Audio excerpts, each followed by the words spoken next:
আজকে আমাদের রেসিপি হচ্ছে fruit cake, Christmas special fruit cake.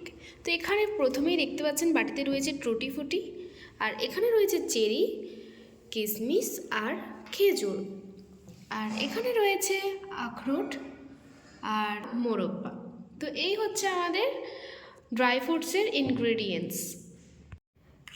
চিনিটাও পরিমাপ মতো নিয়ে নিতে হবে। এখানে 3 পাউন্ড কেকের জন্য ঠিক 3 কাপ মেপে মেপে চিনি নিতে হবে। ময়দাটাও ঠিক সেরকমই নিতে হবে। আমি এখানে ডিমগুলো এক এক করে ফাটিয়ে নিচ্ছি। 3 পাউন্ডের কেক হবে, তাই আমাদের 6টা ডিম লাগবে। ভালো করে ফেটিয়ে নিতে হবে। এবার আমরা চিনিটা দিয়ে দেবো এর মধ্যে। এবার আমরা এর মধ্যে ফ্রুট এসেন্সটা দিয়ে দেবো। মিক্স ফ্রুট এসেন্স দিতে হবে। এই যে এবার এর মধ্যে অয়েল অ্যাড করতে হবে আমাদেরকে। অয়েলটা আমরা অ্যাড করে দিচ্ছি সুন্দর করে। 10 চামচ তেল দিলাম আমরা।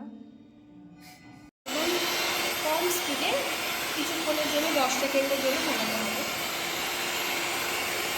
ময়দাটা ভালো করে চেলে নিতে হবে যাতে কোনো দানা জাতীয় কিছু না থাকে। এরপর ভালো করে আমাদেরকে এটাকে মিক্সড করতে হবে।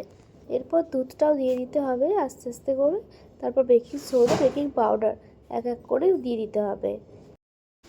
তো এরপর ড্রাই ফ্রুটসগুলো আর টুটি ফুটিগুলো ভালো করে ময়দার সাথে মিক্স করে তারপর ব্যাটারের মধ্যে ঢেলে দিতে হবে। এরপর ভালো করে মিক্সড করে নিতে হবে ব্যাটারটাকে ড্রাই ফ্রুটসগুলোর সাথে। তারপর মোল্ডে আমরা ব্যাটারটাকে ঢালবো। ঢালার পর উপর থেকে ড্রাই ফ্রুটসগুলো ছড়িয়ে সাজিয়ে নেবো। তো তারপরে দেখুন রেডি হয়ে গেল বেক করার পর আমাদের সুন্দর ড্রাই ফ্রুট দেওয়া ক্রিসমাস কেক। তো তোমরা দেখতেই পাচ্ছ কতটা সুন্দর দেখতে হয়েছে কেকটা। তো তোমরা বাড়িতে তাড়াতাড়ি করে ট্রাই করে ফেলো। আজকের জন্য এইটুকুই, টাটা।